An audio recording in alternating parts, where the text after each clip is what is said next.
Morning, everyone right to go? Very good. We have 24 active cases of coronavirus in Victoria. That's 3 new cases. They're all in hotel quarantine, so no additional community transmission or local cases overnight. Now, testing is a little more involved than it would normally be, so bear with me as I take you through these numbers. 14,612 test results have been received from yesterday. A further 8,000 tests have been processed this morning, so since midnight, so I can't include those in the number, but the real number in terms of results received is closer to 22,500. That'll be reconciled, if not later in the day, then in tomorrow's numbers. So we're doing additional runs, we're doing some fast tracking, where therefore have more tests coming through, and we've not used a cut-off. We're trying to make this a rolling coverage, if you like. What I can also say is there's a further 6,000 swabs that were taken yesterday that are in the lab but have not yet been processed. So that's a long way of saying thank you to many tens of thousands of Victorians who've come forward and got tested. It was a very big testing 24 hours, and I'm very pleased to say that they've all been negative. That is exactly the outcome that we were after. Big community response and no new positive cases. The surge in demand, we're trying to step up to have as shorter wait times as possible, but as I've said to you many times now, it's got to be done carefully. You can have as many extra sites as you want, but they all have to be done in a meticulous fashion. We don't want infection control breaches at a test site of all places. So I'm very, very grateful to all of those who've come forward and got tested, and particularly for those people who've had to wait.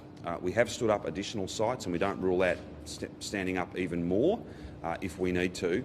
Some of the technology we're using at the moment, where people can in real time look and find the wait time at the test site they want to go to, that means they can make an informed choice and go where perhaps a little further away from home, but a quicker testing facility based on demand. We also reach in and talk to people when they're in the queue and maybe direct them elsewhere where there is a shorter queue, but it is the most important thing. Any symptoms whatsoever, get tested, and get tested today. And profound thanks to everybody who's done just that since we asked them to do that, and indeed throughout this global pandemic. I'll ask Brett to speak about genomics in a minute, because that's back and it confirms our working theory. I also just wanted to speak briefly to the effort that's been made by a big team. We've had hundreds of thousands of text messages sent out. All those tests I just spoke about, they've all been processed in really good time. There's been hundreds and hundreds of interviews conducted. This coronavirus detective work is being done in a textbook fashion, and that means it's often behind the scenes, but it's 24/7, and the team are doing a fantastic job, and I'm proud of them and very grateful to them, and on behalf of all Victorians, I thank them. To that end, those very close contacts of the 26-year-old Noble Park gentleman, of which there, after a full reconciliation, 17 of those, all 17 have been tested, 16 results have come back, 1 still in the lab, and all 16 of those are negative. So those that he has spent the most time with during his most infectious period have all, to this point, come back negative. It doesn't mean that they might not test positive at a later point, and that's why them completing the isolation and doing as we've asked them to do is so important. But these are good signs, very good signs that we caught this in good time. We've spared no effort to run this to ground, and whilst there's still days that will be relevant to us, tomorrow it's not over yet, these are, in some respects, the very best outcomes that we could have hoped for. I just say again, it is critically important to get tested. It's critically important to think back whether you were at any of those exposure sites during the relevant period and to act accordingly. I'm very, very proud of Victorians. I said late on Wednesday night that Victorians knew what to do, and they're proving that's exactly right. They know that this has to be taken seriously. They know that if we all work together and play our part, then we will run this outbreak to ground, we will contain it, and we will go back to defending that COVID normal with recovery and rebuilding, and that almost normal way of life being protected and preserved for the medium and indeed for the long term. National Cabinet's on later on today. You may have some questions about that. I might now throw, however, to Brett to talk about the genomic sequencing, and then Jerome can speak about testing, and then we're happy to take any questions you've got. I'm sorry to say I do have to head off to that meeting for 10, but we'll try and be as quick as we can. Thanks, Premier. Good morning. So the sequencing has been done. Our reference laboratory has identified the sequence in our case as the B117 variant. That's the variant that was first identified in the UK, so the one that people understand to be the UK variant. It is a more transmissible variant of concern. We'd always worked on the assumption that it was going to be this variant. That's because 4 of the 6 residents who tested positive at the hotel had that variant identified in them. Where exactly it's come from is still to be determined. We do need to marry up that genomics information with the epidemiological information, so the CCTV footage, the interviews, to really understand how transmission might have occurred. As we've said previously, no apparent breach in infection prevention and control protocols or PPE. We really do manage that risk to the fullest extent possible, but we need to re-examine it. We need to look at it over and over again. Droplet spread is managed when you're more than 1.5 metres away and you're wearing PPE, but airborne spread, aerosolised particles can move even further than that. So we just need to be as precautionary as we possibly can. We'll re-examine that. But at the moment, we're confident it's not been picked up in the community. It's been picked up from one of the residents in the hotel. Thank you, Brett. Good morning. So it's been a very strong opening 24, 36 hours on this particular outbreak. As the Premier has said, 16 of the 17 household contacts have tested negative so far, and that's an encouraging step. Of course, all those 17 household close contacts continue to do their isolation for the full 14 days. I can also report we are now working with 743 workplace contacts, the second ring of our approach. They have all been contacted by their respective employers, and they are being called and ensured that we get them tested over the coming days. It's very important for us that we get hold of those workplace contacts and ensure that we really establish whether there's any other leakage from that hotel quarantine period into that workforce. Of course, all those 743 people were tested daily throughout their entire duty at the hotel. The third ring of our approach, of course, is the 506 Australian Open contingent who were undertaking their full quarantine in the hotel during this period. They have all been tested yesterday. Negative results will come through during the course of overnight and during the course of today. And as those negative results come through, they will be released on the basis that they have conducted and been very tightly contained within their hotel quarantine system. But we are keen, of course, to ensure a full abundance of cautions approach to make sure that outer ring is also signed off and that work has been completed yesterday. We have 299 people so far who have been identified through our 14 exposure sites. My thanks in particular to the organisations, the venues for their contact tracing systems, their QR code systems. That 299 number, I suspect, will continue to increase slowly over the coming days as more people come forward. And again, I'd urge all Victorians, please check our website. We have full details on those 14 exposure sites. Those exposure sites have not changed as we're still dealing with only one positive case.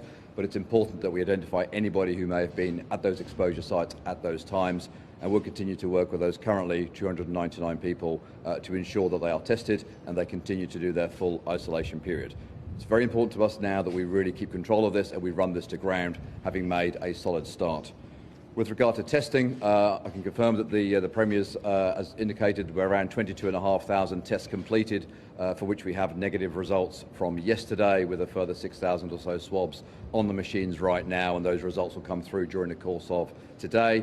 I'm also pleased to confirm we've got 96% turnaround within 24 hours of all those tests from yesterday, and my thanks to our labs for the hard work that they're putting in overnight and continue to put in all the way through this to ensure that people get their test results quickly so they know where they stand, and we can support those very few people who may turn positive if indeed they do. Finally, with regard to testing, my thanks to the gentleman who turned up at 5:30 this morning at Springer's Leisure Centre to get tested. We have all of our testing sites in the South East open at 8 o'clock this morning, and they'll be open for the full 12 hours. And again, we had sites running beyond 8 p.m. yesterday. Again, my thanks to all the teams that are out there doing it hard in a very humid day yesterday and a somewhat windy day today. But that's very important that we see that a really good response from Victorians is being supported by a fantastic workforce that are making sure those tests get done safely and efficiently, and we'll continue that work today. We stood up 5 additional sites yesterday in the southeast. We will also stand up an additional site today at the Dendy Public Golf Course to again provide more capacity for Bayside people to come forward and get tested. And then finally, with regard to our website, we are now providing more real-time updates on testing queues on our website. I'd encourage all Victorians to please use our website for any information. 690,000 people did that yesterday. It's great to see as we get better information, more real-time information onto our website, that people are using that information, and my thanks to all everybody who has done so. With that, I'll hand back to the Premier. And I should just also add that wastewater remains clear of any signs of the virus. So we've upped the frequency of that testing, but it's not providing anything that we would be worried about. We're happy to take any questions you've got. Can I ask Brett, please? Can Victorians feel more comfortable with situations now than we might have this time to say? Certainly every day with thousands and thousands of tests being done, all coming back negative is assuring. The fact that close contacts, 16 of 17, are all negative, 1 pending, is also a positive. But the incubation period is 14 days. So even people who've tested negative, as we've asked, need to complete their 14 days of quarantine. They could become symptomatic in the remainder of that 14-day period. They could test positive. So there's a long way to play out, is what I'd say. But the hope would be that if there are more positives, ideally they'd be among people who are also. That's right. So, getting in contact with people early, making sure that they're quarantining is really key, and getting that early negative test is obviously important, because if they turn positive later, we know that they haven't been to new sites exposed to other people. Is on the genomics, the case of the worker to a particular positive case, and was it that last person or that hotel? So we need to look closer at exactly whether we can say definitively. We probably can't say definitively if it was one particular individual out of those 6 positives. But as I say, we do need to marry up the evidence for the possibility of transmission. If there was never any contact with the worker and one of those players, then the hypothesis becomes a bit tricky. But we'll look at all of that together. If the genomics aren't really close between those two, would you hypothesise that perhaps there's another link between? Would you be able to tell that? It's pretty hard to tell. They are a very close match. But you can have a very close match even if there's one intermediary person. If we can't see a clear contact between the case and a resident, we need to think about an intermediary person. We also need to think about the possibility of surface transmission, and we'd look into that, of course. Is it surprising that none of these close contacts so far, besides the one I guess that was haven't tested positive, considering the highly transmissible UK strain? That surprises. I'm a little bit surprised. That's why I want to emphasise that people can still test positive in this incubation period. It is a highly transmissible virus, more transmissible than your standard coronavirus before these variants emerged. But there is some time to play out, and we have tested people relatively early in their exposure period, so there's some days to go yet. Seeing as this man has the UK variant, should Melbourne be declared hotspot?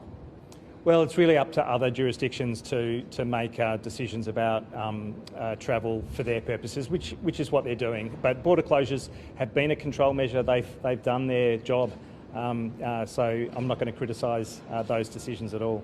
That's what you would be doing if this happened in another state? Oh, we'd make those decisions based on a whole bunch of elements that relate to whether it's clear where it's come from. Exposure sites under control, people being chased up, all of those things are relevant. Why would workers So we're going to look into PPE standards. It's really for CQV. They've had IPC protocols in place, but we re-examine every time there's an incident, every time there's a challenge as to what more can be done. Do you also need to look at continuing to test people perhaps for 7 or 14 days after that completed their shift? Yeah, I think that's something to be explored. It's a tricky thing. These are people who finish their work day, so there are issues around how that happens and what entitlements they have as workers on their day off. Somewhat on that note, with the test players, what is the testing regime for them now, and should it be stepped up considering what's happened here? No, we've made a risk assessment. They're really being treated as for orange zone arrivals. So to isolate until they get a test, and when they get a negative test, then they're free to go about their business. And how likely do you can't work out how this transmission's happened? Is that not suggesting it's just happening in other hotels? I think we always work on the assumption that any infectious person can spread it in a myriad of ways. We need to be as precautionary as we possibly can with distance, with protocols, and with the PPE that's being used. But as I've said, airborne transmission is probably more likely with variants of concern. It's always been a possibility, but it's going to be a bigger risk factor going forward. So we need to bear that in mind as we tighten every element. Look, I think Alan Cheng spoke to that yesterday. I'm not the expert in that area, and I don't have all of the details. Again, CQV have gone through a review of ventilation across their hotels. Some of them are more amenable to changes than others, but there are more than 2,000 people in quarantine. Not every single room will have hospital-grade ventilation standards, but we are doing everything that we possibly can to review that and to make sure that we're addressing the risk of airborne spread.